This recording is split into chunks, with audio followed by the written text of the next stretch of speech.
Subscribe to my channel.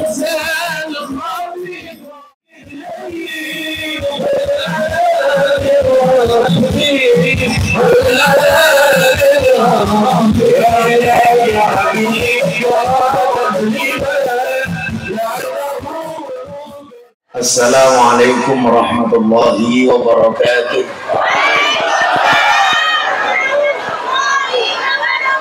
Alhamdulillahil qail. A'udzu billahi samil alimi minasyaitonir rajim. Bismillahirrahmanirrahim. Walau syi'na la rafa'nahu biha walakinnahu akhlada ilal ardi wattaba'a hawah. Famasaluhu kamasalil kalbi in tahmil alaihi yalhath aw tatrukhu yalhath. Dzalika masalul qaumil ladzina kadzdzabu bi ayatina faqsusil qasas la'allahum yatafakkarun. Al-ayah. Allahumma shalli wa sallim wa barik ala hadzal nabiyil karim sayyidina wa maulana Muhammadin wa ala alihi wa ashabil mujahidin at-tahirin. Rabbi ishrah li sadri wa yassir li amri wahlul 'uqdatam min lisani yafqahu qawli. Amma ba'du. Hadratal muhtaramin, para masyayikh, para kiai, para habaib, tokoh agama, tokoh masyarakat, tokoh adat, para sepuh bini sepuh yang saya muliakan, para pejabat yang berkenan hadir dalam semua tingkatannya, termasuk TNI Polri yang saya hormati, segenap panitia pengajian Yayasan Nurul Muwahhid Bali yang saya banggakan. Bapak Ibu kaum muslimin wal muslimat, hadirin wal hadirat rahimakumullah. Beli roti bakule perawan, perawane ayu bokonge lemu. Hai orang Bali yang cantik dan tampan, izinkan aku mengucapkan I love you.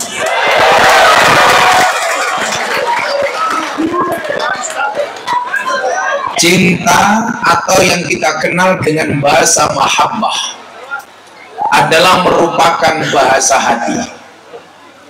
Malam hari ini saya meyakini kita semuanya berkumpul di joglo yang indah ini semata-mata karena rasa cinta kita kepada sang Nabi. Maka Nabi Muhammad SAW mengingatkan kita bagaimana mencintai Nabi adalah sebuah prioritas. La yu'minu ahadukum hatta akuna ahabba ilaihi min walidi wa waladi wan nasi ajmain.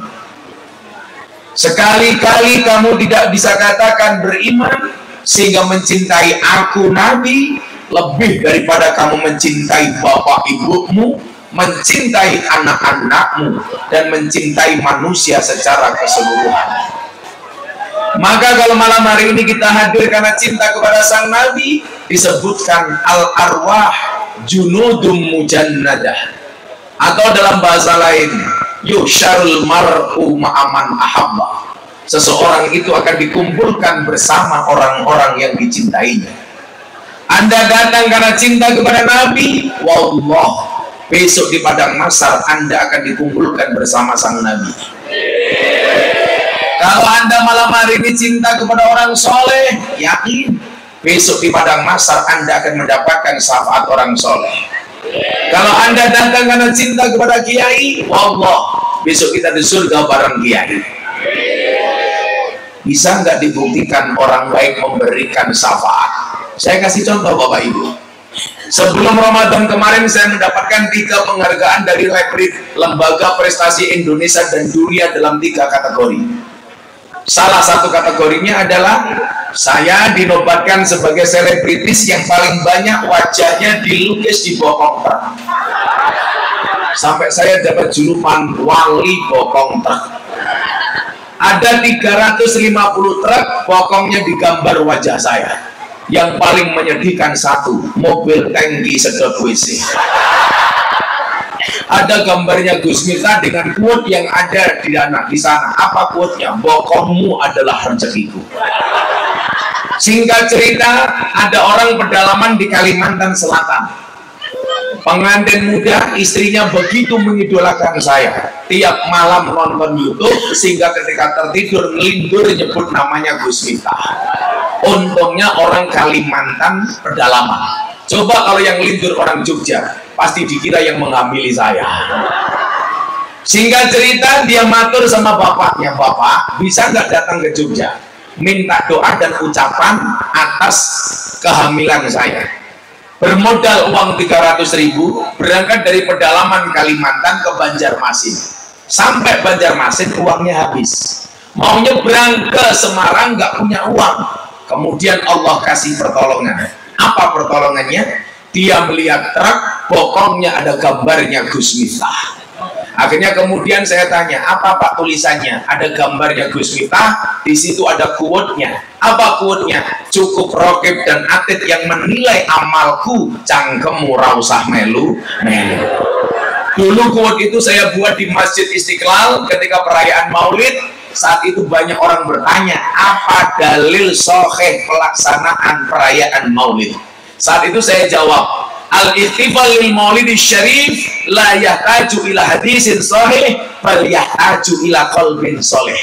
Pelaksanaan Maulid Nabi tidak membutuhkan hadis yang sahih, tetapi membutuhkan hati yang soleh.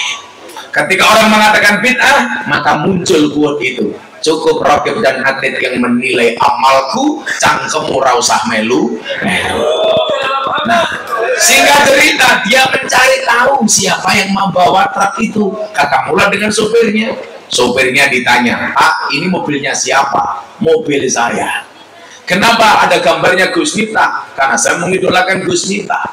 Gantian bapaknya ditanya, "Bapak kemana kok kayak orang bingung?" "Saya mau ke Jogja, mau sowan Gus Miftah, tapi saya nggak punya uang."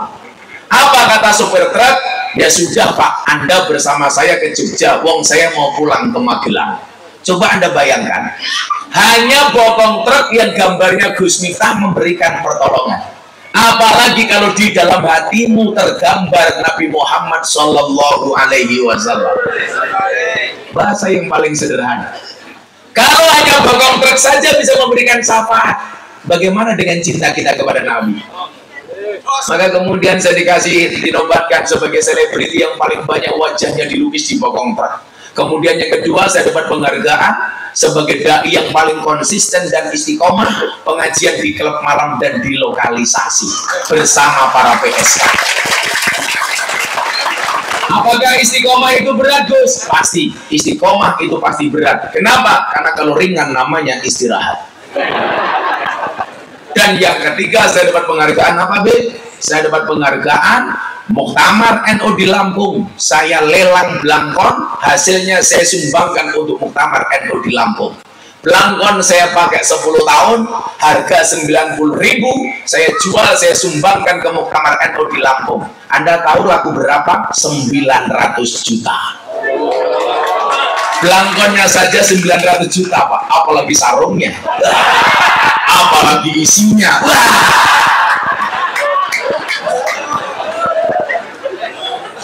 Nah, bisa banyak orang menolak oleh Nabi Muhammad SAW.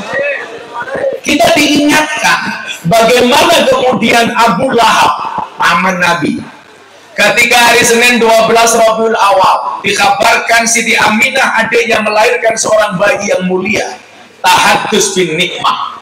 Abu Lahab begitu bergembira dengan kelahiran Muhammad bayi. Maka mohon maaf saya sampaikan, Anda kenal dengan guru kita semuanya, Presiden Jatman, Maulana Al-Habib Lutfi bin Yahya Pekalongan. Habib Lutfi kalau imam sholat, kebetulan beliau berkenan membaca surat Tabbat Yada Abi Lahabi wa Tab. Beliau membacanya secara sir. Ketika ditanya, Habib, kenapa Anda baca secara sir? Apa jawaban beliau? Bagaimanapun juga Abu Lahab itu pamannya Nabi. Dan dia pernah bergembira ketika Nabi lahir. Dan Anda tahu, saking gembiranya Abu Lahab, dia memerdekakan budaknya. Jadi coba Anda bayangkan, satu-satunya budaknya waktu itu dimerdekakan. Artinya apa? Hari itu Abu Lahab minum kopi bikin sendiri, sarapan bikin sendiri. Kenapa? Karena budaknya dimerdekakan. Dan Anda tahu, setiap hari Senin Allah berkenan mengurangi dan meringankan adab kuburnya Abu Lahab. Kenapa? Karena bahagia dengan kelahiran sang baginda.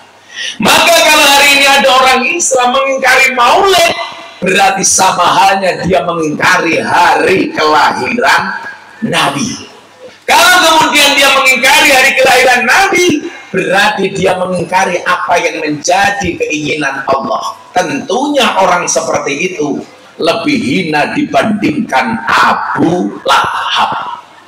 Maka malam hari ini saya bersyukur di kampung, di Pulau Dewata yang sangat indah ini, orang-orang berkumpul dengan beraneka ragam bajunya. Ada yang kuning, ada yang putih, ada yang hitam. Kenapa Gus Miftah pilih hitam? Karena bagi saya hitam lebih menyenangkan dibandingkan putih. Buktinya apa? Tai lalat lebih menyenangkan dibandingkan panu.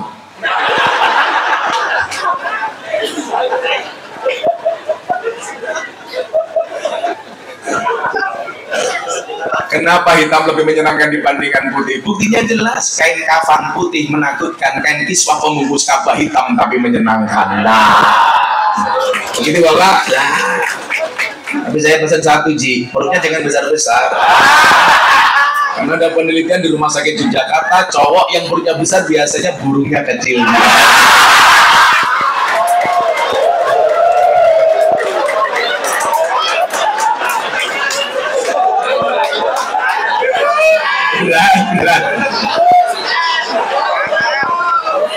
Harusnya besar, sarungnya dibuka isinya kayak pendil ya. Bajinya jawab iya, terus kayak pendil tapi pendil teronton. Nah Bapak Ibu yang saya muliakan, di mana arti pentingnya perayaan Maulid Nabi Muhammad SAW? Bapak Ibu, saya sering ditanya, bagaimana cara memuliakan Nabi yang paling sederhana? Rasulullah Muhammad SAW bersabda, "Man akrama aliman faqad akramani, wa man akramani faqad akramallah, wa man akramallah wa maswahul jannah." Barang siapa memuliakan orang alim, berarti dia memuliakan aku Nabi. Kalau dia memuliakan Nabi, dia memuliakan Allah. Kalau dia memuliakan Allah, wa maswahul jannah, baginya adalah surga. Itulah yang dimaksud dengan ayat Quran, "Qul in kuntum tuhibbunallah fattabi'uni." Kata-kata kalau kamu mencintai Allah, ikuti aku Nabi. Kalau kamu mengikuti Nabi, yuhibbukumullah, maka Allah akan mencintai. Coba kita rangkai. Bagaimana cara mencintai Nabi? Mencintai orang alim. Kita punya guru di Martapura, Kalimantan Selatan, Tuan Guru Zaini Abdul Ghani. Satu saat beliau mengatakan begini, coba Anda perhatikan. Tuan Guru mengatakan, ironi, orang ngaku umatnya Nabi, tapi nggak pernah ketemu Nabi walaupun hanya dalam mimpi. Kalau Anda usia 70 tahun, Anda balik usia 15 tahun, berarti selama 55 tahun Anda menjadi orang yang mukallaf, balighun wa akilun. Akankah ironi, selama 55 tahun sama sekali Anda tidak pernah berjumpa dengan Nabi, walaupun hanya dalam mimpi? Padahal Nabi mengatakan apa?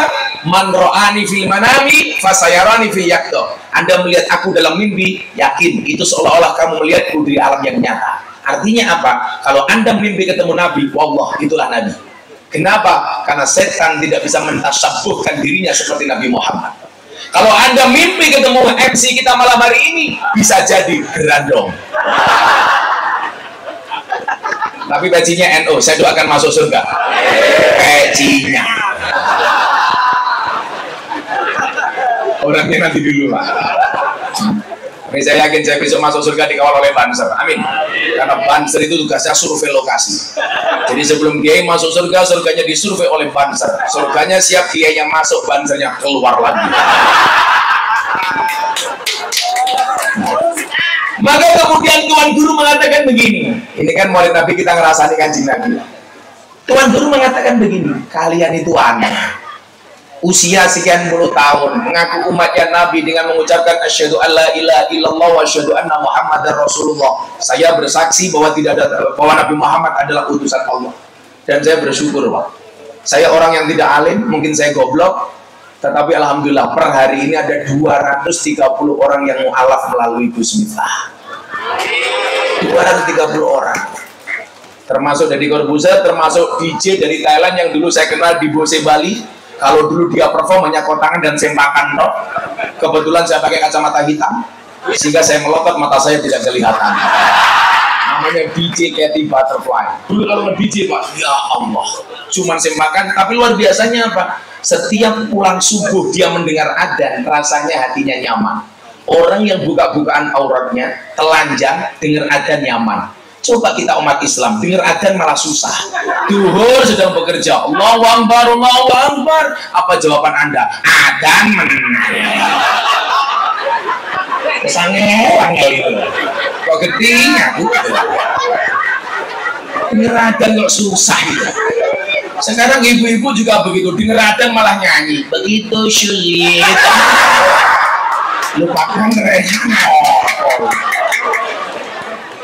Oh ini ya teko, Pak. Ya melu guyu ini. Biasanya jilbabnya pink. Yang jilbabnya hitam insya Allah lah. Lebih parah. Apa kata Tuan Guru Zaini Abdul Ghani? Penyebab Nabi tidak mau hadir di dalam mimpi kita. Ternyata jawaban beliau sangat sederhana. Kenapa Nabi selama ini tidak mau hadir di mimpi umatnya seperti kita? Salah satu penyebabnya adalah karena kurangnya rasa cinta kita kepada ulama yang merupakan ahli warisnya para nabi. Nabi tidak pernah mau hadir kepada mereka yang hatinya tidak punya mahabbah, rasa cinta kepada ulama dan kiai. Ini penyakit, Pak. Salah satu penyakit kita itu apa? Suka membanding-bandingkan ulama, suka membanding-bandingkan kiai, suka membanding-bandingkan Habib, suka membanding-bandingkan Gus. Maka muncullah lagu judulnya Ojo Dibanding-banding.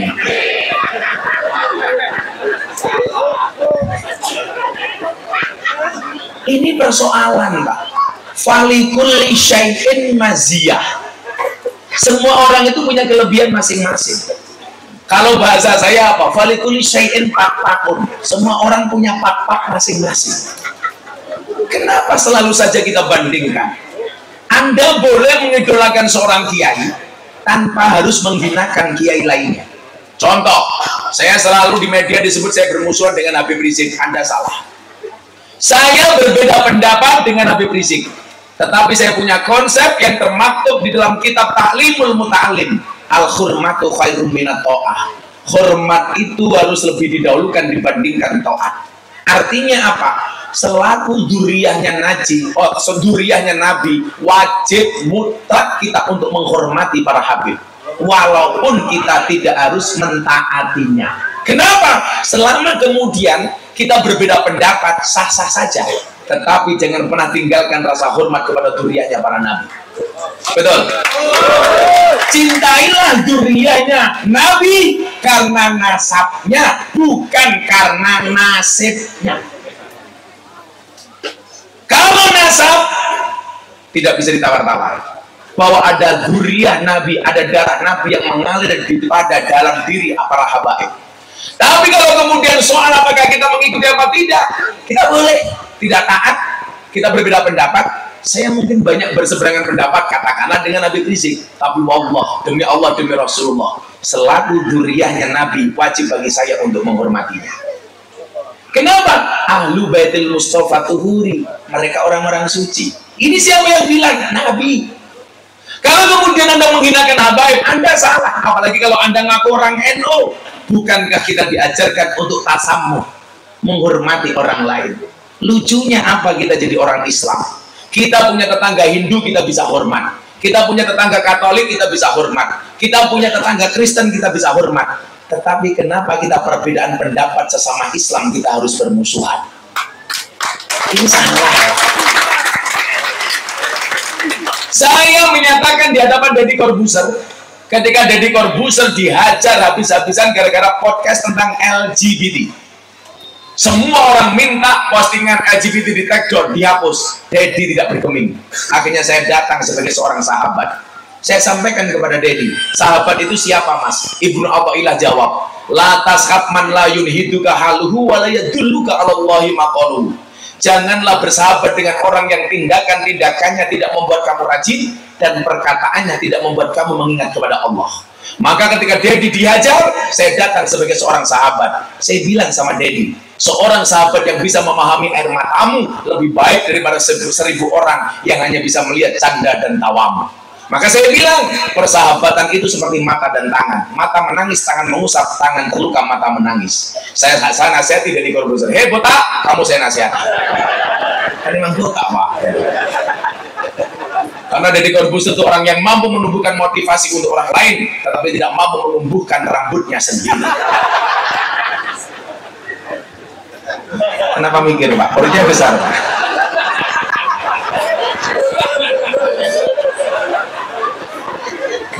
Saya bilang, ketika persoalan penyimpangan menjadi ramai, bagaimanapun juga LGBT penyimpangan pak. Sampai Rasulullah mengatakan, la'anallahu wa rasuluh, Allah dan Rasulnya melaknat penyimpangan. Maka saya bilang sama Deddy Corbuzier, saya bisa menerima perbedaan, tetapi saya tidak bisa menerima penyimpangan. Karena bagi saya LGBT itu penyimpangan. Kalau soal perbedaan, di Indonesia kita beda agama, maafin muskilah. Kita beda suku, wajah anakum su'u bawa qabail, nggak ada masalah, 1400 suku. Tapi kalau penyimpangan, saya lawan. Kenapa? Karena Allah menciptakan manusia Adam dan Hawa, bukan Adam dan Ragil. Adam dan Hawa, Pak. Kan tujuannya cuma satu, Ar-Rum 21. Wa min ayati an khalaqalakum min anfusikum azwajan. Maka anak hadros satu saja nak, kamu yang jomblo. Allah menciptakan manusia berpasang-pasangan. Itu artinya apa? Kalau kamu tidak punya pasangan, jelas kamu bukan manusia. Saya berwasiat satu hal kepada kalian. Jangan pernah mati dalam keadaan jomblo. Kenapa? Karena Dajjal statusnya jomblo. Itu artinya kalau kamu mati dalam keadaan jomblo, saya curiga jangan-jangan kamu cucunya Dajjal. Nah, jadi mohon maaf, penyakit kita itu satu pak. Kenapa kita selalu saja membanding-bandingkan, saya suka dengan kiai ini, gak suka dengan kiai itu. Padahal Allah menciptakan ulama dan kiai alladzina hum warasatul anbiya, bukan warasatun nabi. Berapa jumlah anbiya? Hadis riwayat Ahmad dan Baihaqi. Nabi berjumlah 124.000 nabi. Berapa yang menjadi rasul? 313. Berapa yang wajib diketahui? 25. Sebagaimana termaktub dalam kitab Aqidatul Awam. Tafsilu khamsatin wa isrina lazim kullamu kallafin fahaqiq watanim hum adamun idrisu nuhun huduma soleh wa ibrahimu kulun mutaba lutun wa ismailu ishaqu kada yaqubu yusufu wa ayyubu tada syuaibu warunu wa musa wal yasa dzulkifli dawudu sulaimanu taba Ilyasu Yunusu Zakaria Yahya Isa wa Toha Khotimun Dahoya alaihimu salatu wassalamu wa alihim madamatil ayamu. Pertanyaannya begini, kenapa warasatul anbiya? Karena nabi itu jumlahnya banyak, ya otomatis ulama dan kiai yang menjadi ahli warisnya, warisannya beda-beda. Kenapa? Karena nabi juga mukjizatnya beda-beda. Ada nabi yang ditakdir menjadi raja, maka begitu turun kepada kiai, ada kiai dan ulama yang menjadi presiden. Siapa? Gus Dur. Wakil presiden Kiai Ma'ruf.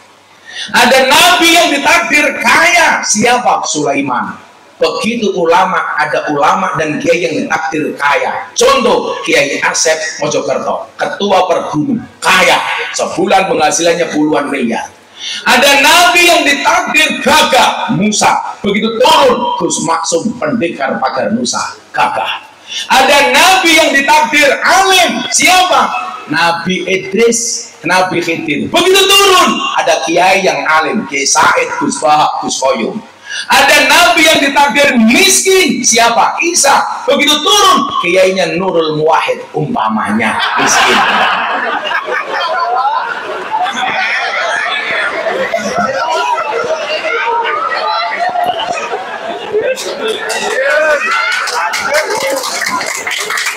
Semuanya punya kelebihan masing-masing. Ada nabi yang ditakdir ganteng, siapa? Nabi Yusuf. Begitu turun, ada kiai yang ditakdir ganteng, siapa? Terima kasih.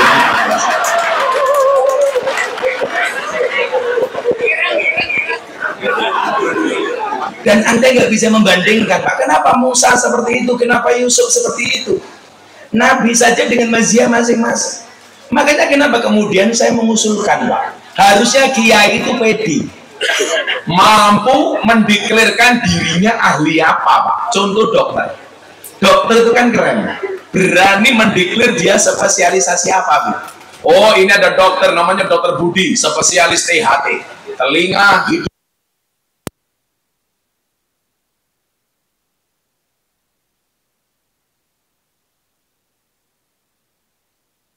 Dokter spesialis mata, spesialis jantung, spesialis kelamin. Sehingga apa, Pak?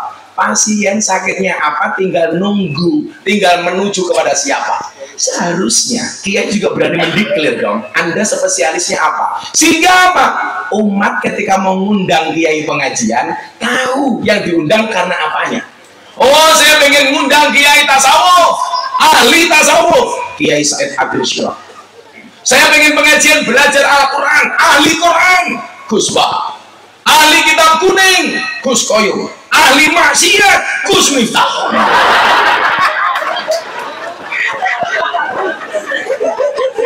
Karena saya presiden para pendosa.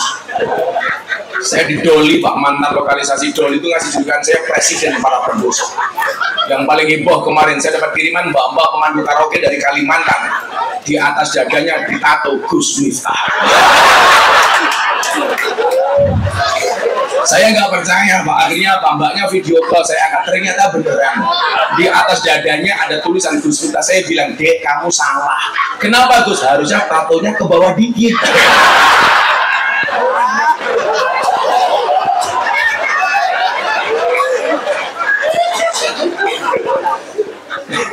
Sehingga kemudian apa? Menyadari semuanya punya kelebihan masing-masing. Hak Anda itu apa? Membandingkan antara satu dan yang lainnya. Kue kiai duduk, Gus duduk, Habib duduk, malah membanding-bandingkan antar Habib. Maka guru saya, kebetulan Habib Lutfi itu istri beliau Mama Salma satu nasab dengan saya. Beliau mengatakan apa? Le, kalau kamu mencintai Habib, cintailah karena nasabnya, bukan karena nasibnya. Karena tidak semua nasib Habib itu berbanding lurus dengan nasabnya. Selama dia nasabnya Nabi, dia dihormati. Demikian juga umpamanya kita dengan Habib Rizik, posisi kita dengan Habib Bahar. Walaupun mungkin kita berbeda, tetapi nasab kenabiannya, nasab duriahnya Nabi wajib untuk dihormati. Maka Tuan Guru Zaini Abdul Ghani mengatakan apa? Nggak mungkin Nabi Muhammad mau hadir kepada orang yang di dalam hatinya tidak mencintai ulama alladzina hum warasatul anbiya. Guru kita Habib Lutfi mengatakan begini, nak, kamu tak kasih tahu, nggih, Bah, Nabi Muhammad itu ibarat lampu, kiai itu ibarat saklarnya. Anda tidak akan pernah mendapatkan terangnya lampu kalau tidak pernah memegang saklarnya. Artinya apa? Anda tidak akan pernah mendapatkan syafaatnya Nabi kalau Anda tidak pernah mau mendekat kepada ahli warisnya. Siapa? Ulama dan kiai. Kenapa Anda banding-bandingkan? Maka Bapak Ibu yang saya muliakan, sampai Nabi mengatakan apa? Alaikum bimujalasatil ulama. Ayo, berkumpullah, bermujalasalah dengan ulama. Saya mendapat satu fakta baru. Saya otak-atik ketemu jawabannya. Di dalam kitab Wasiatul Mustafa, Rasulullah Muhammad SAW berwasiat kepada Sayyidina Ali, idza madu alal mari arba'una yauma. Ketika seseorang melewati 40 hari, tolong lihat jari saya, jangan lihat cincin saya. Malah pamer, copot, malu saya. Lali mbahmu ini ben lali. Pakai lagi.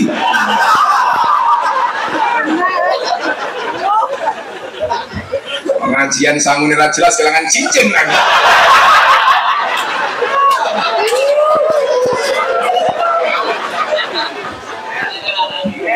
Ngelang. Ingat. Oh, benar. Ngelang. Bisa cincin. Saya sebenarnya haus, kok nggak dipersilakan minum. Ya, enggak, Pak. Ya Allah, ternyata di Bali kalau nggak ngomong nggak tahu ya. Ya Allah. Makasih Mas MC. Mudah-mudahan MC-nya panjang umur. Jadi orang sedunia mati MC-nya hidup sendiri.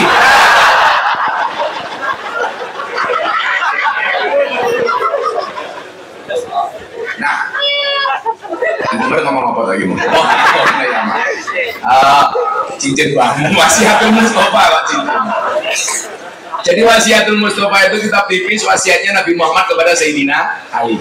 Karena anak Madinatul Ilmi wa Ali abu-abu. Aku adalah kotanya ilmu dan Ali itu adalah pintunya. Nah Bapak Ibu, dalam kitab wasiatul Mustafa itu ada hadis menarik.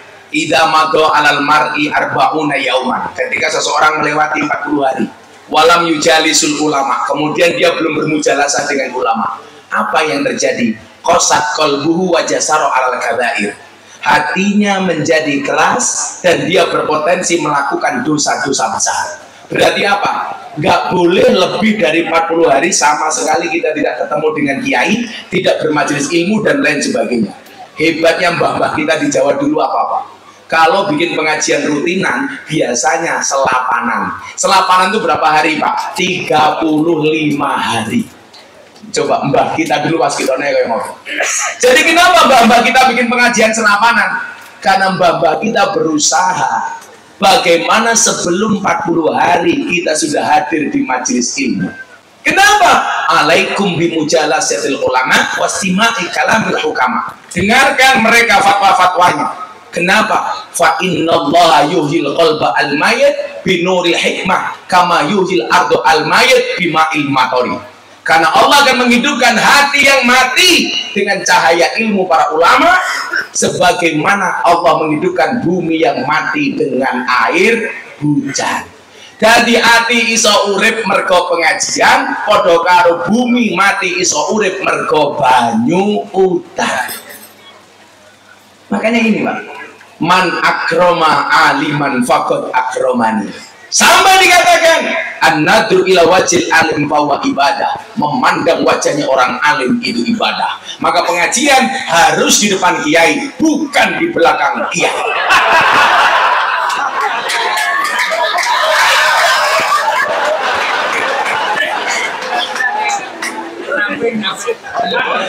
Karena yang di sawang itu wajahnya bukan bokongnya. Kalau saya ngaji di lokalisasi, Bapak PSK bilang begini, beruntunglah kami ya Allah memandang saja ibadah, bagaimana iso ngeloni. Ya Allah, saya langsung lari Pak mencari tempat terbaik untuk pengajian.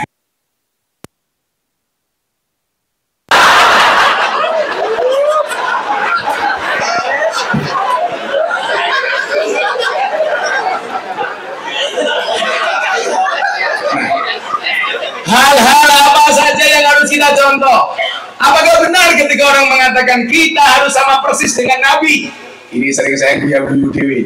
Gua mau kemajuan, kewanan harus sama persis dengan Nabi. Emangnya lu siapa? Nabi Muhammad mungkin dia berbuat aniaya. Nabi Muhammad itu maksum, pasti surga. Nabi Muhammad maksum sementara kita mesum. Masa kita harus sama persis dengan Nabi? Lah, bagaimana benarnya? Yuk kita selawatan dulu. Kerjo. Belum.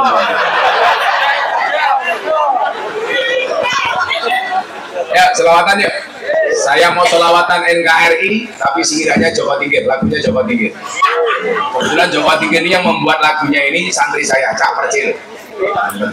Kemarin dia diajar habis-habisan katanya lagu Jawa Tinggi menghina Jawa Tinggi. Saya bilang menghinanya di mana? Nah itu Jawa Tinggi mau bedawat salahnya di mana? Justru kalau Jawa Tinggi mau bedawat itu benar Pak, karena zaman Jawa Tinggi adanya cuma 3, degan, kopi, dan dawet. Yang salah itu kalau Jawa Tinggi ngombe boba. Karena zaman Jawa Tinggi belum ada goblok.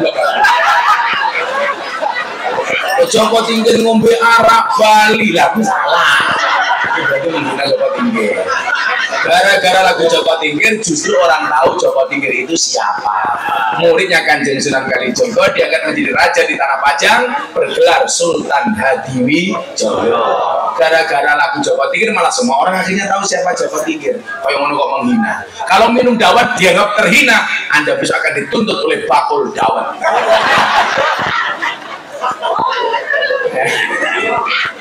Ya, mau serban keliling silakan kita selawatan, tapi isinya saya ganti syair tentang NKRI. Shallu ala Nabi Muhammad. Salatullah salamullah ala Rasulillah. Salatullah salamullah ala Yasin Habibillah. Ala Yasin Habibillah. Bareng-bareng salatullah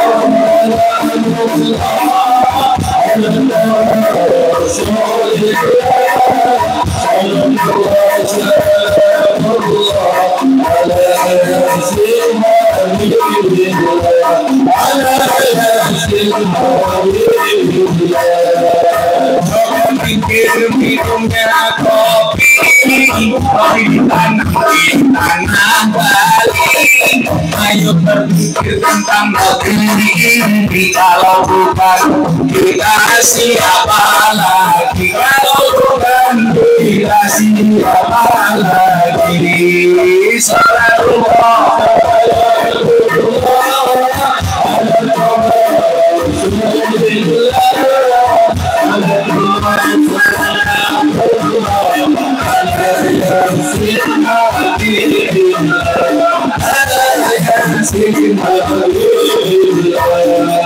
jalan-jalan ke taman, daerahnya aman bersih terjaga, sucikan hati letakkan iman, merah putih melekat di dada, merah putih melekat di dada. Salatullah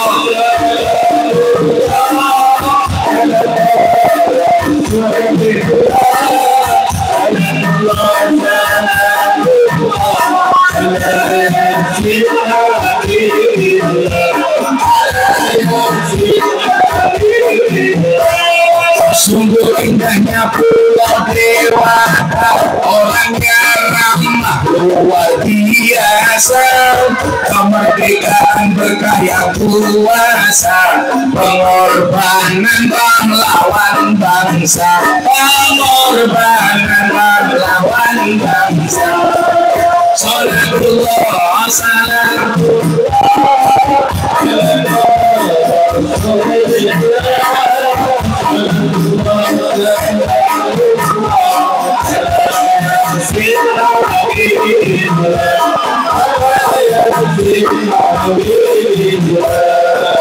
bumi cantik di dekat taman, beragam warna memikat hati. Mari rawat kebinekaan demi keutuhan NKRI, demi keutuhan NKRI. Salatullah salamullah ala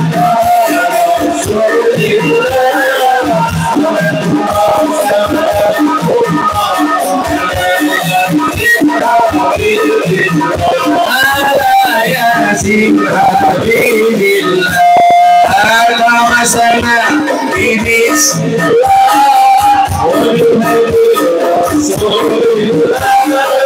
wa kulli mujahidin lillah bi ahlil qadri ya Allah, ya Allah. Yen wis mati bandara melu, kudu ayu wis ana sing namun, sing ning kubur rasane lara, anak bojo ra tau ndonga, anak bojo ra tau ndonga. Salatullah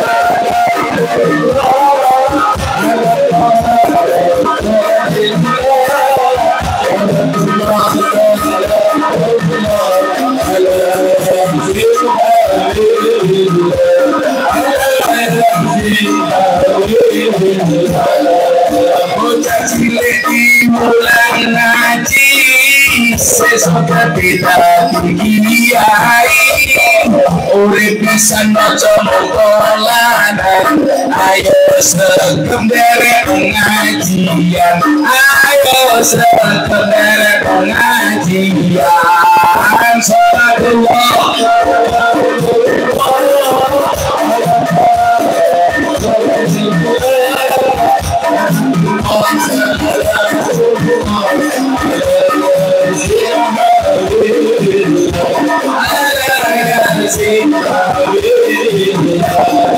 sekali lalu jangka seorang kurang uya ambon tangga kawan jomblo nikah pacar mawon jomblo boten gadah pacar mawon jomblo boten gadah sallallahu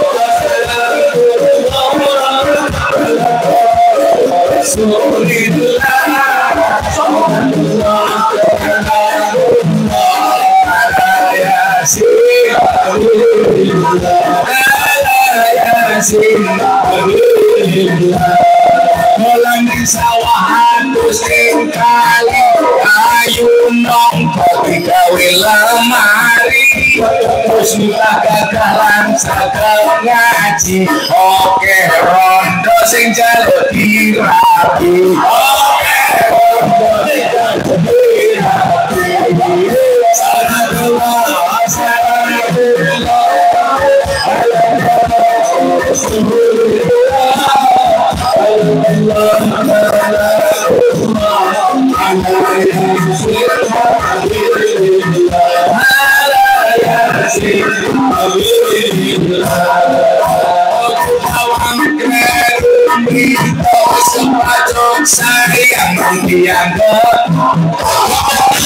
Semarang kali ini budak sing disayang matane sing disayang matane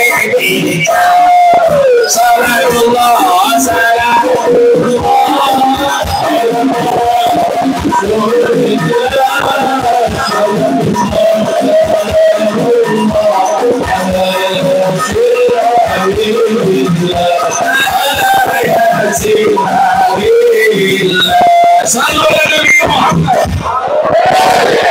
sing ibu belum ya buah belimbing buah pisang ibu-ibu raine kelawing kakinya belang-belang buah belimbing di atas ketek raine kelawing tungkae meletek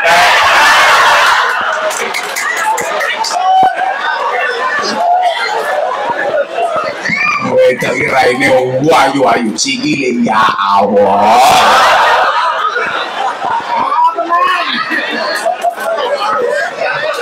wajahnya beb wow kakinya weh tenan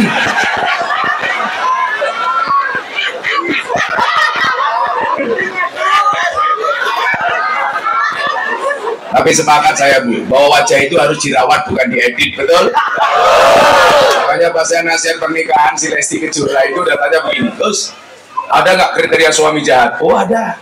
Siapa itu suami jahat? Suami yang mampu beli rokok untuk dirinya, tetapi tidak mampu beli skincare untuk istrinya. Masih awal, perempuan kita muliakan ya.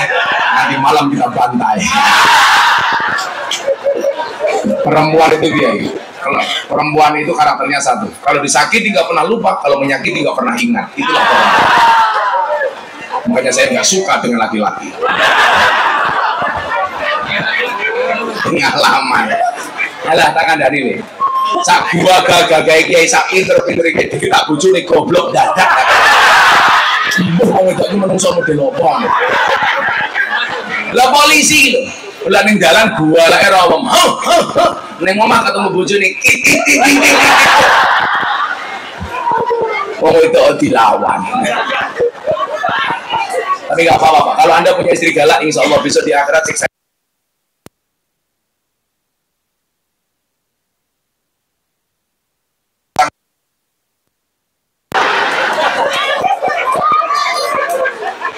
Anda tahu Pak, Umar bin Khattab itu setan demit jin iblis sama Umar bin Khattab.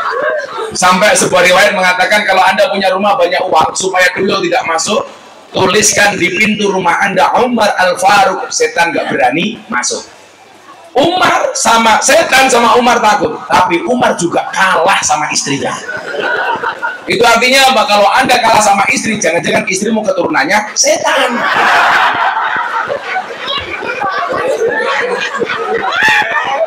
Oh, ini Umar.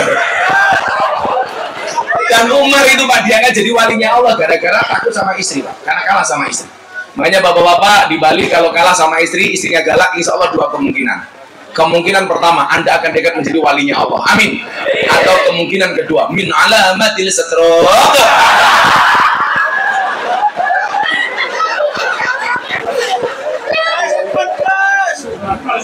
Saudara Nabi Muhammad.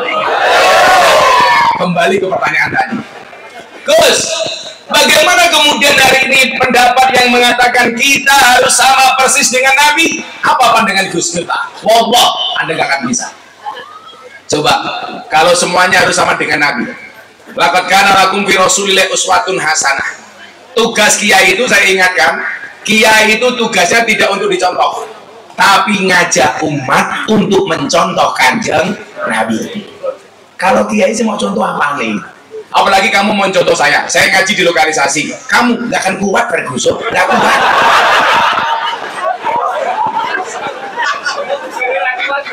Nggak kuat. Karena itu pengajian paling menyenangkan sedunia. Ngajinya berpahala, matanya bervitamin. Saya khawatir Anda mau masuk, nggak mau pulang. Jadi kiai itu tidak untuk dicontoh, tapi ngajak umat untuk mencontoh Kanjeng Nabi. Kenapa? Karena profiling paling komplit itu Nabi. Anda mau melihat Nabi dari sisi apapun, dari sisi wajah, dari sisi akhlak. Wa kana Nabi sallallahu alaihi wasallam asaran nasi wajahan wa asana khuluqan. Nabi Muhammad itu wajahnya paling tampan, bahkan lebih tampan daripada Nabi Yusuf. Nabi Yusuf ketampanannya hanya 25% dibandingkan ketampanan Nabi Muhammad. Coba Anda bandingkan. Sampai kemudian sekian banyak kitab maulid tidak bisa menggambarkan kegantengan Nabi Muhammad. Kalau kemudian Al-Barjanji hanya mengatakan anta syamsun, anta badrun, anta nur, fauqa nur, itu belum ada apa-apanya, bro. Anta Samsun, Muhammad, engkau seperti matahari. Siang hari Nabi Muhammad keluar dari rumah. Pertanyaan saya, yang silau Nabi Muhammad apa matahari? Mataharinya apa? Makanya kenapa Nabi Muhammad kalau keluar rumah pasti ditutupi awan. Yang malu mataharinya, bukan Kanjeng Nabinya.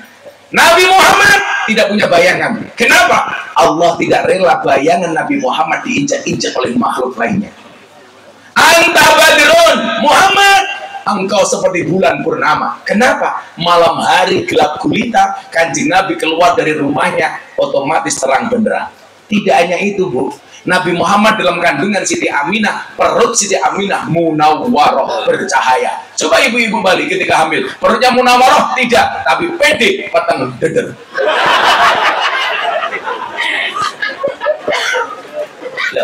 Kok kayak mau nggak banding kayak gitu? Gak bisa. Oh jadi banding kayak Pak itu. Nabi Yusuf itu ketampanannya hanya seperempat. Tapi kenapa Nabi Yusuf dinisbatkan sebagai Nabi yang paling tampan? Jawabannya adalah karena ketampanan Nabi Yusuf bisa digambarkan, ketampanan Nabi Muhammad tidak bisa digambarkan. Ketampanan Nabi Yusuf bisa dilogiskan, Muhammad gak bisa. Tapi Anda tahu gambaran ketampanan Nabi Yusuf? Bahwa Nabi Yusuf rambutnya gondrong seperti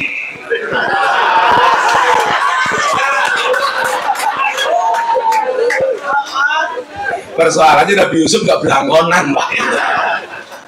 Anta nur, fauqa nur, engkau adalah cahaya di atas cahaya. Kalau kemudian kita baca Al-Barjanji akhirnya nomor 17, wakana Nabi Yusuf wakana sallallahu alaihi wasallam akmalun nasi khalqan wa khuluqan, manusia yang paling sempurna akhlak dan fisiknya, akhlak dan bentuknya. Maka Bapak Ibu yang saya muliakan, kalau Anda mengatakan saya sama persis, apalagi yang mengatakan begini, nggak penting ngaji dengan ulama, langsung saja dengan Kanjeng Nabi. Pertanyaanku, matamu kapan delok Kanjeng Nabi?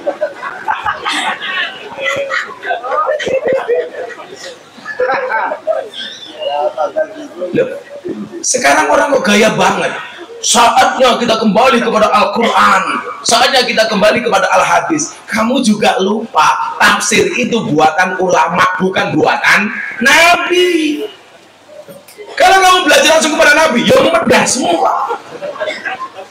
Ini persoalan-persoalan yang mohon maaf, seolah-olah ngaji itu tidak penting, Pak. Padahal apa? Al ilmu bila syaikhin fasyaihuhu syaitan. Kenapa itu di belakang, Bu? Layarnya mati, ozonnya mati. Maklum, Bu, anggarannya pas-pasan.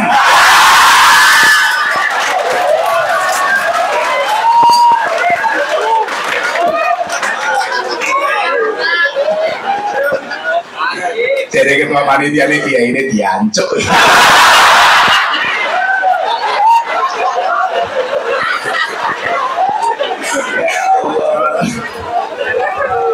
Jadi saya ngaji halnya bawa Hasbullah yang bikin lagu ya alal watan, ya alal watan, ya alal watan. Terus ngaji, tadinya saya nggak mau.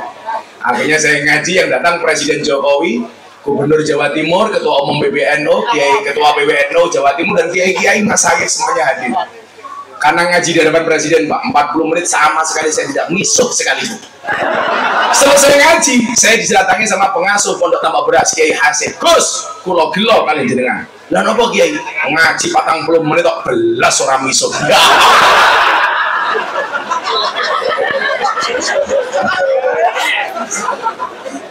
Kok Gus minta misuknya luas? Ya, karena saya tahu makhorijul huruf. Jadi panjang pendeknya pas. Karena saya tahu ilmu tajwid, Pak. Jadi kalau misuk harus pakai makhorijul huruf, Pak. Jadi kadang-kadang malah pakai kol-kolah. Dangcuk. Shallallahu ala Nabi Muhammad. Ilmu tanpa guru-gurunya setan. Artinya apa? Penghubung kita kepada Nabi, ya ulama. Maka ketika Nabi Muhammad SAW, satu contoh umpamanya, beliau ditanya sama sahabat, ya Rasulullah mau wal ikhlas. Kanjeng Nabi, ikhlas itu apa? Kalau seandainya seorang Nabi Muhammad menjawab pertanyaan sahabat, kapasitas keilmuan beliau pasti bisa, Pak. Tapi Nabi Muhammad apa yang beliau lakukan? Tanya kepada gurunya malaikat Jibril alaihissalam. Ya Jibril, mau wal ikhlas. Wahai Jibril, ikhlas itu apa? Luar biasanya apa? Jibril tanya sama Allah, ya Rob, mau wal ikhlas. Jibril tanya kepada Allah. Jawaban Allah diberikan kepada Jibril. Wahai Jibril, ikhlas itu adalah salah satu rahasiaku yang aku simpan di dalam hati hambaku, yang tidak ada yang tahu kecuali hambaku yang bersangkutan. Jawaban Allah diberikan kepada Jibril. Jibril kepada Nabi Muhammad, Nabi Muhammad kepada sahabat, sahabat kepada tabiin, tabiin kepada tabiin, sampai akhirnya nyambung kepada kita. Kalau seperti itu persoalannya, dari mana Anda mengatakan langsung Nabi, langsung ngaji pada Nabi Muhammad? Maka hari ini orang gaya, saatnya kita kembali kepada Al-Quran, saatnya kita kembali kepada Al-Hadis. Saya dihina, kenapa Kiai NU tidak pernah mengatakan itu? Saya jawab, kenapa Kiai NU tidak pernah mengatakan saatnya kembali kepada Al-Quran, saatnya kembali kepada Al-Hadis? Karena Kiai NU selama ini tidak pernah meninggalkan Quran, tidak pernah meninggalkan hadis. Kalau orang bilang saja kita kembali, berarti selama ini mereka meninggalkan Quran, meninggalkan hadis. Logikanya kan begitu, Pak, mafhum mukhalafahnya. Saya diundang pengajian, kajian orang-orang Wahabi, semuanya pakai PowerPoint, Pak, pakai slide, pakai layar. Kebetulan saya nggak pakai apa-apa. Dina sama mereka. Inilah kelemahan Kiai NU. Tidak ketika presentasi tidak menggunakan PowerPoint. Jawaban saya apa? Kenapa Kiai NU tidak pernah menggunakan PowerPoint? Karena Kiai NU sudah full power, full point.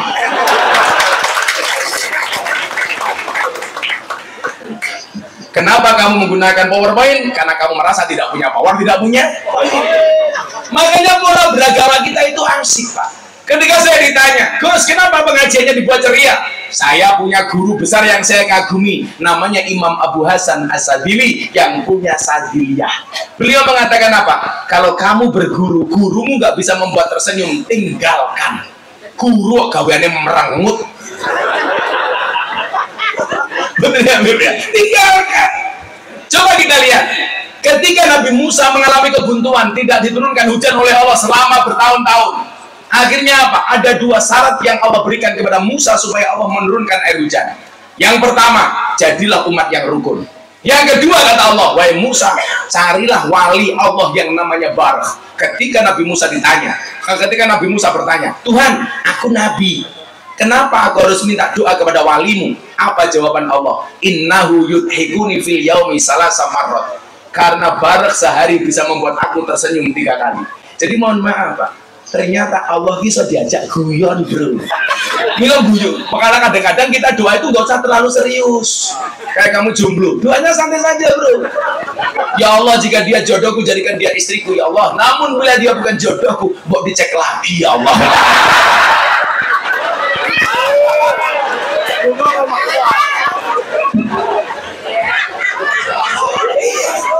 Kalau sudah doa seperti itu tetap ditolak, ya mohon maaf.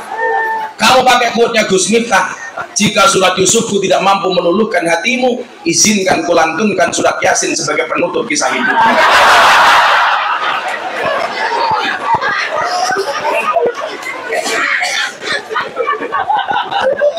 Jadi gitulah Pak, kenapa GGNO kalau ngaji dibuat santai, slow.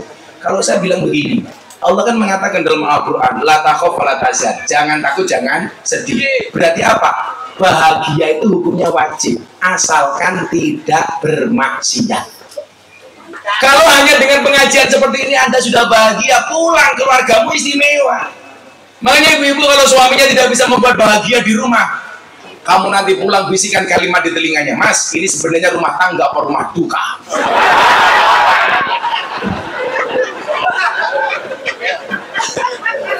Dan sekarang gini loh, surga itu gambarannya apa sih? Orang bersenang-senang ya. Senang-senang itu gambarannya apa? Senyuman, Pak, ketawa. Simbolnya itu kan senyum. Neraka itu apa? Azab, siksa. Orang disiksa itu apa Pak? Sedih. Simbolnya apa? Cemberut.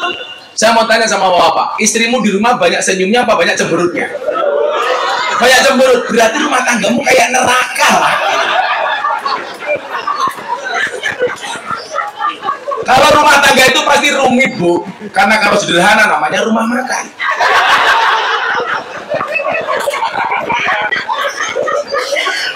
Jadi apa? Sekian banyak cerita kan di Nabi itu orang yang enjoy. Mungkin Anda masih ingat ya, sebelum kita lanjutkan soal nonton Nabi tadi. Anda masih ingat nggak cerita Nabi, sahabat Nabi yang namanya Nuaiman? Nuaiman itu sahabat yang paling lucu tuh, bosok-bosokan meneh.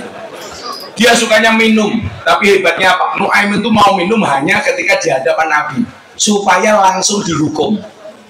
Orangnya lucu Pak. Dan ketika sahabat lain melaknat Nuaiman, apa kata Nabi? La tal'anhu fa innahu yuhibbullah wa rasulah. Kamu jangan melaknat Nuaiman. Kenapa? Karena di dalam hatinya masih mencintai Allah, mencintai Rasulullah. Satu pagi Nuaiman membawa penjual makanan ke dalamnya Kanjeng Nabi. Kanjeng Nabi seneng Pak, wah ditraktir sama Nuaiman. Begitu Kanjeng Nabi makan, Nuaiman makan, selesai makan Nuaiman pergi. Ditegur sama Nabi, Nuaiman, kok kamu membawa penjual makanan kenapa tidak kamu bayar? Apa jawaban Nuaiman? Apa yo pantes, mosok kawula kok bayari Nabi.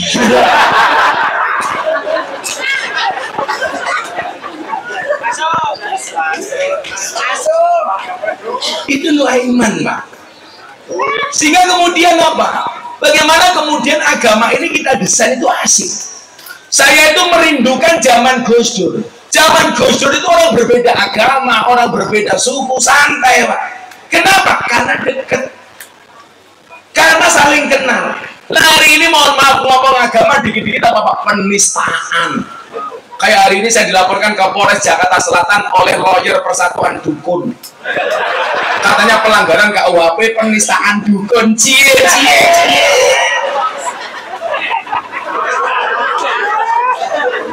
Gara-gara saya bilang, saya kan bilang begini, kalau memang dukun itu punya pelet dan pengasihan, berarti seharusnya dukun itu istrinya paling cantik. Tapi faktanya banyak dukun yang istrinya merongos.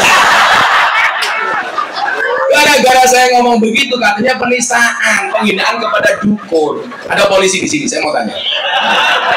Pak Polisi, saya mengatakan banyak dukun istrinya jelek. Apakah saya menyebut nama? Enggak. Kalau kemudian ada dukun tersinggung karena merasa saya hina dukunnya jelek, Begitu saya dikonfrontir di kantor polisi gelar perkara, Gus, bagaimana istrinya dukun ini? Cantik, selesai.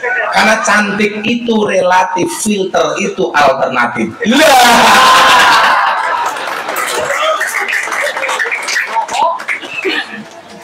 Sampai hari ini di Polres Jakarta Selatan nggak ditanggapi. Saya kemarin dengan 1 Oktober pengajian sama Pak Kapolri Probolinggo. Ajar baik. Untuk apa diurusin? Malah dia bilang saya pansos. Kamu salah. Yang namanya pansos itu orang yang followernya sedikit kepada yang followernya banyak. Lawyernya dukun followernya 14.000. Saya 2 juta bro. Kadoan. Dolanmu kurang ngado. Turumu kurang beli, koncomu kurang oke, kopimu adem.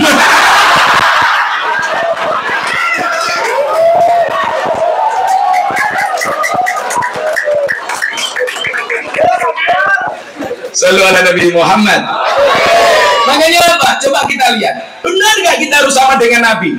Kita lihat Nabi Muhammad Shallallahu Alaihi Wasallam di usia 25 tahun miliarder. Beliau merupakan seorang direktur utama dari perusahaan ekspedisi Siti Khadijah. Jadi kalau hari ini ada perusahaan pengiriman barang, Pak, itu pionirnya adalah perusahaan Siti Khadijah, perusahaan ekspedisi. Siapa yang menjalankan? Nabi Muhammad. Usia itu beliau sangat kaya. Kalau memang kita harus sama dengan Nabi, berarti anak-anak hadroh, kalau kamu 25 tahun belum kaya, berarti kamu bid'ah, dolalah, sesat.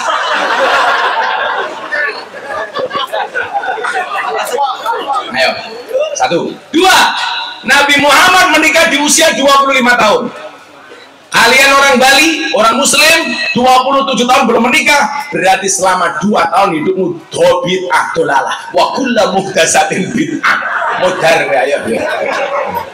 Kalau mau sama lagi, Nabi usia 25 tahun menikah dengan janda umur 40 tahun. Berarti anak Bali harus menikah dengan janda 40 tahun. Padahal Siti Khadijah walaupun janda 40 tahun, modelnya seperti gadis usia 20 tahun. Lah janda Bali, ya Allah.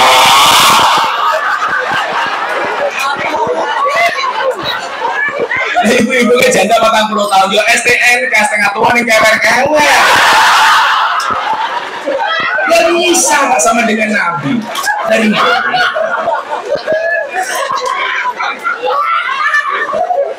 Siti Khadijah itu 40 tahun, Pak. Modelnya kayak 20 tahun.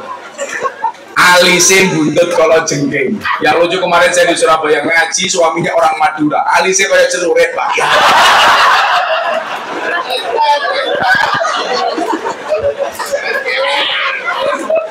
Alisnya kayak buntut kalau jengking, hidungnya bongkok semende, untune miji timun. Gitu Siti Khadijah, usia 40 tahun. Seperti gadis 20 tahun. Coba kalau ibu-ibu di sini 40 tahun, bukan STNK lagi Mas, STMM setengah tua meh modal kok tidak apa. Ibu, tapi saya lihat ibu-ibu di sini insya Allah giginya juga miji timun. Neng timun tua tuh rodok bosok.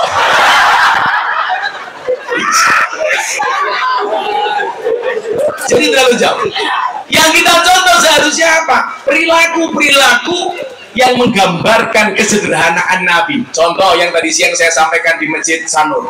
Bagaimana kemudian Kanjeng Nabi membuat hidupnya toleran kepada pemeluk agama lain, kepada suku lain. Ketika Yahudi meninggal dunia, dimakamkan, diberangkatkan ke pemakaman, Kanjeng Nabi berdiri menghormati jenazahnya orang Yahudi. Artinya apa? Anda tinggal di Bali, tetanggamu Hindu melakukan ngaben, kamu hormati, berdiri, menghormati keyakinan mereka. Bukan berarti harus ikut-ikut.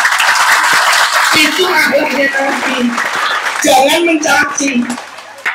Maka kemudian Nabi pernah mengatakan, jangan pernah seorang anak menghina bapak orang lain. Mohon maaf, jangan pernah seorang anak menghina bapaknya sendiri.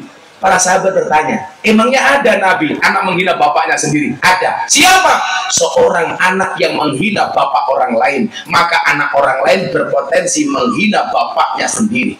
Sama halnya dalam masalah agama, jangan pernah menghina sesembahan orang lain, maka orang lain berpotensi menghina sesembahanmu. Allah mengatakan dalam Al-Quran, wala tasubbul ladzina yad'una min dunillah fayasubbullah adwam bighairi ilm.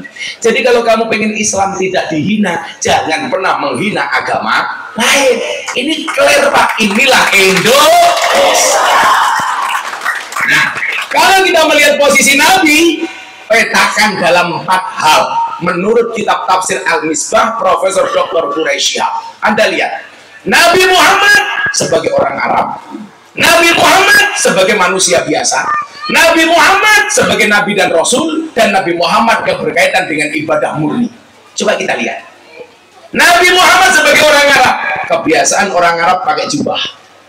Pertanyaan saya, apakah orang Bali harus pakai jubah? Jawabannya tidak.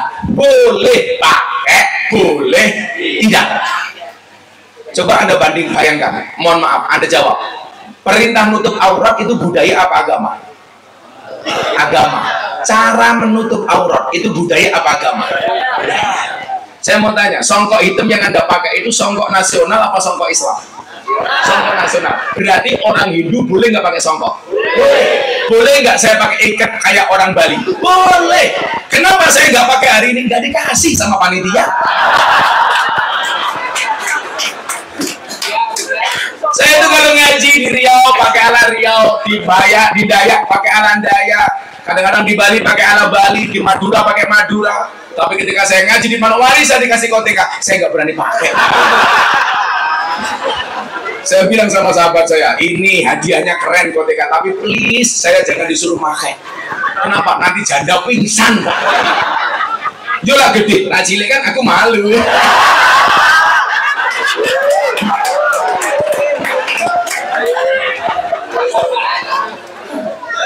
Jubah itu sudah ada sejak sebelum Nabi Muhammad lahir.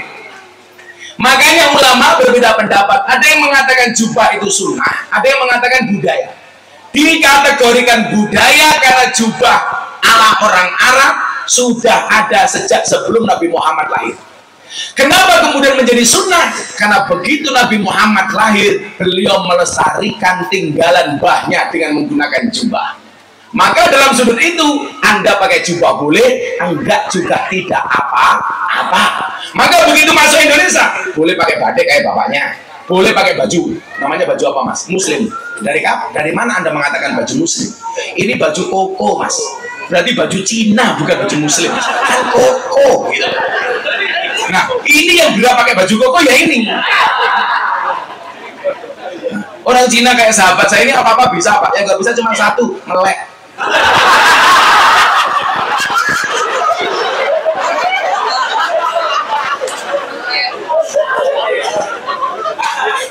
Ini namanya baju koko Pak, bukan baju Muslim.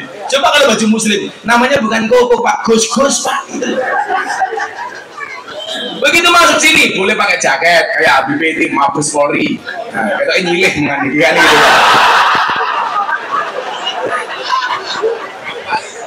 Oke, pakai celana jeans setan demit iblis boleh. Boleh pakai kaos, boleh pakai baju, boleh pakai celana seperti yang saya pakai ini. Mohon maaf, yang saya pakai ini namanya apa? Kulot matamu.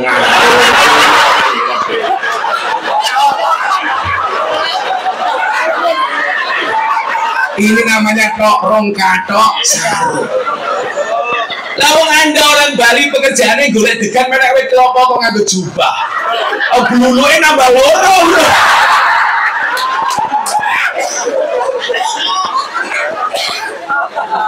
Oh pekerjaanmu ngedok pasir ning kali kok nganggo jubah.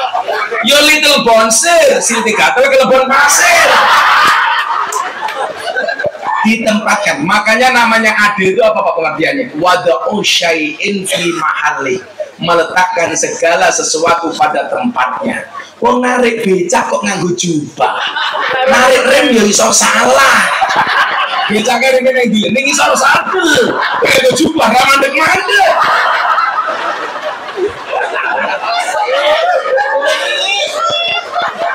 Apa meneh wetenge gede? Ayo. Rime cile.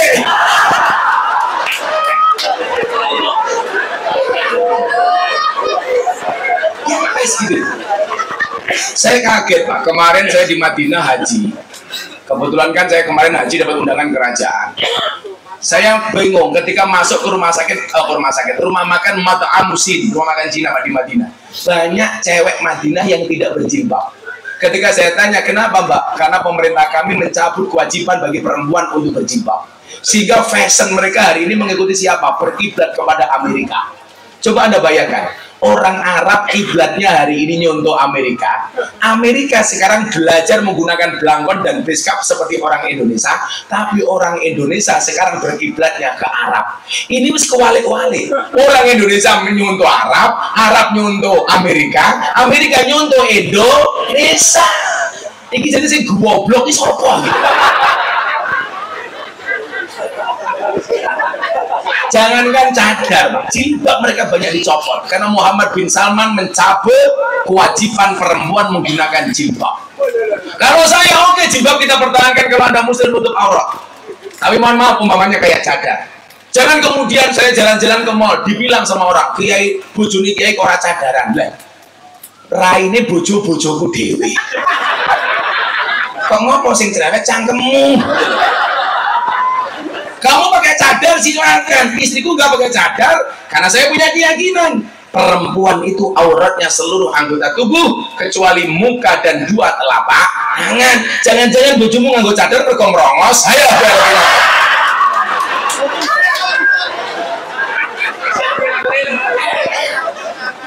Boleh pakai cadar silakan, tapi jangan merasa paling benar. Satu, jadi Nabi Muhammad sebagai orang Arab dia menggunakan jubah. Kita orang Indonesia tidak harus sama dengan Nabi Muhammad. Nabi Muhammad ini pernah apa? Karena laki-laki itu kan auratnya mana sih? Bainas surrati warukbati, antara dengkul dan udel. Jadi mohon maaf, kayak jenengan Pak Sinten ini? Pak Haji Jarkoni. Umpama Pak Haji Jarkoni Jumatan nganggo sarung tok. Selama dengkul dan udelnya ketutup sah Pak Haji. Kalau nggak percaya besok Jumat Anda coba apa?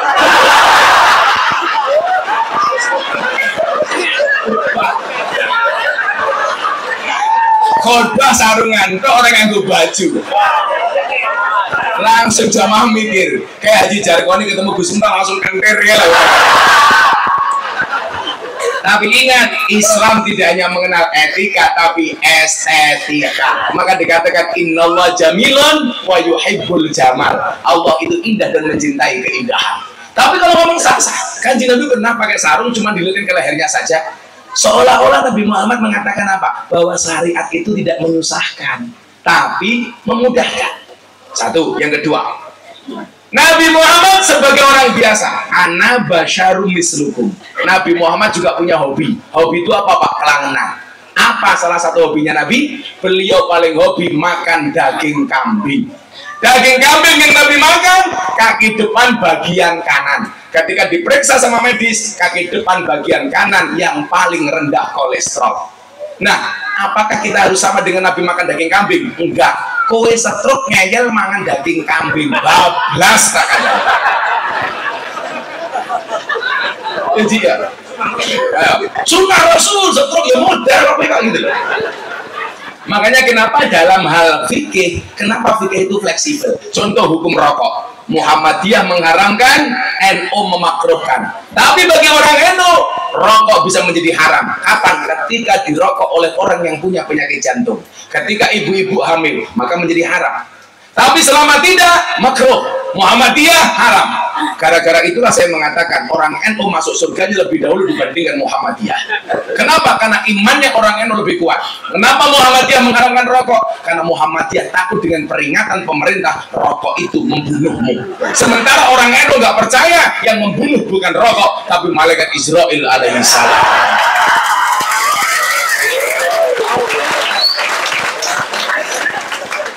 Tapi bilang Muhammadiyah begini saya ukur Pak.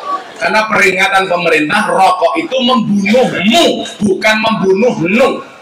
Membunuhmu Muhammadiyah.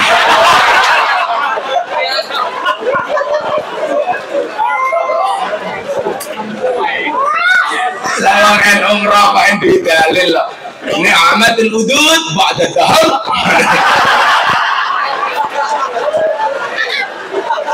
Kalau santri terus kayak Birwan ini amatul dahal ba'da duhul.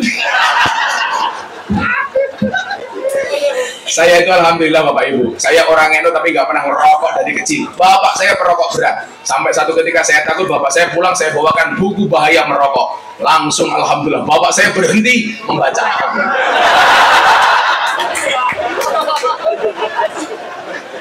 Karena saya dari kecil alhamdulillah nggak pernah merokok. Jadi Nabi Muhammad sukanya makan daging kambing. Kita juga nggak harus sama dengan Nabi Muhammad. Kaki depan bagian kanan. Neng yo kowe rasa gaya le, sesuk ono akikoan disuguh. Ini kaki depan bagian kanan bukan. Yo matamu kuwi gaya itu. Habib Lutfi itu usianya 77 tahun. Sampai hari ini beliau masih makan daging kambing. Saya kasih tahu Bapak Ibu rahasia sehat Habib Lutfi. 30 menit setelah makan beliau tidak minum. Jadi minumnya air putih setelah 30 menit. Jadi kalau makan sama saya beliau pasti makanya ada menu daging kambing. Karena daging kambing tidak ada efek samping tapi efek depan.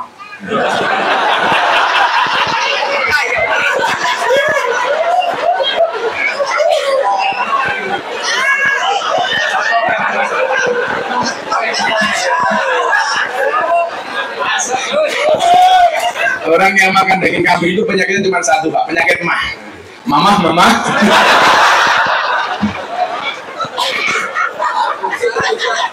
Ya Allah, saudara Nabi Muhammad. Jadi apa? Gak harus sama dengan Nabi. Kemudian yang ketiga, singkat saja, sudah jam 12:30. Oh, impak saya cerewet.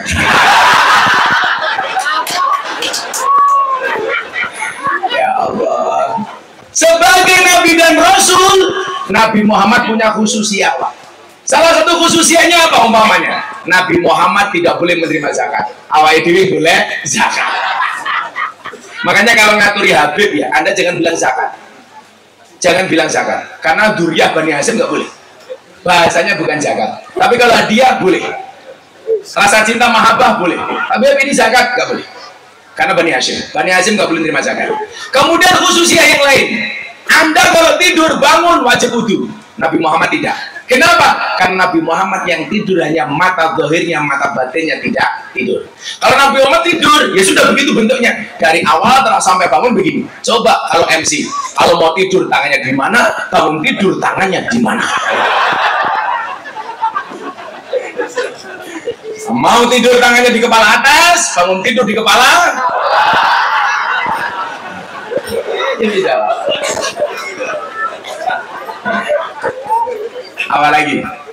Nabi Muhammad sholat witir sama sholat duha hukumnya wajib, kita sunnah. Sunnah ora tahu apa meneh wajib. Lah wong iki subuhane kaya duha.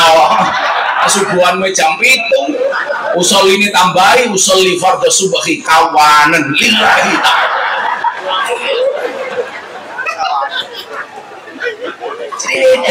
Kita nggak mungkin sama dengan Nabi karena memang spesial kok beliau, gimana? Kita nggak mungkin sama. Kemudian yang keempat adalah yang berkaitan dengan ibadah murni. Ini wajib sama dengan kanjeng Nabi. Contoh, shollu kama ra'aitumuni usolli. Sholatlah kamu sebagaimana aku sholat. Maka sholat kita harus sama dengan kanjeng Nabi.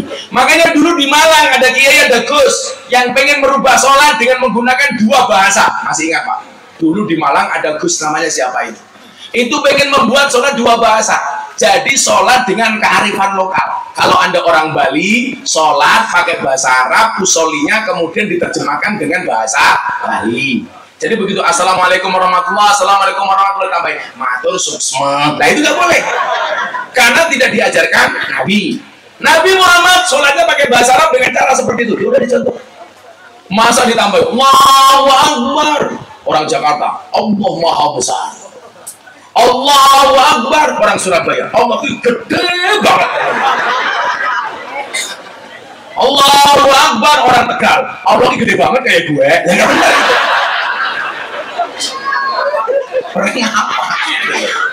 Maka sholat kita harus sama. Kalau pak kemudian terjadi hal-hal kecil yang berbeda, itu bisa dimaklum. Contoh, karena memang banyak riwayat yang berbeda-beda. Contoh, umpamanya soal tahiyat menimbulkan multitafsir. Toh Imam 4 kemudian soal tahiyat juga beda-beda. Selama ada dasarnya itu namanya ittiba. Kalau nggak tahu dasarnya namanya taklid. ikut yang membabi buta. Bagi orang Islam babi itu haram, apalagi babi buta. Babi buta. Loh, orang Hindu gimana? Yo rapopo wong Hindu ento. Kamu gak usah tersinggung kalau tetangga kamu Hindu makan babi. Apalagi sekarang yang sedang viral di TikTok, kriuk kulit babi, kriuk. Lah kowe ra seneng yo ora usah mok delok. Sing salah yo matamu dhewe.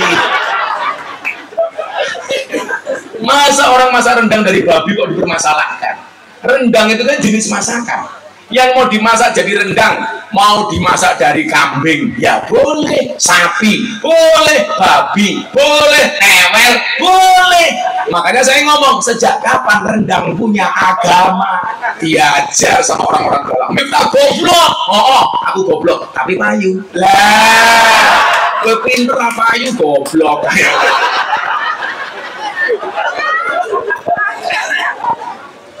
Kalau soal perbedaan kecil umpamanya kayak tahiyat, imam 4 itu kan beda-beda, Pak.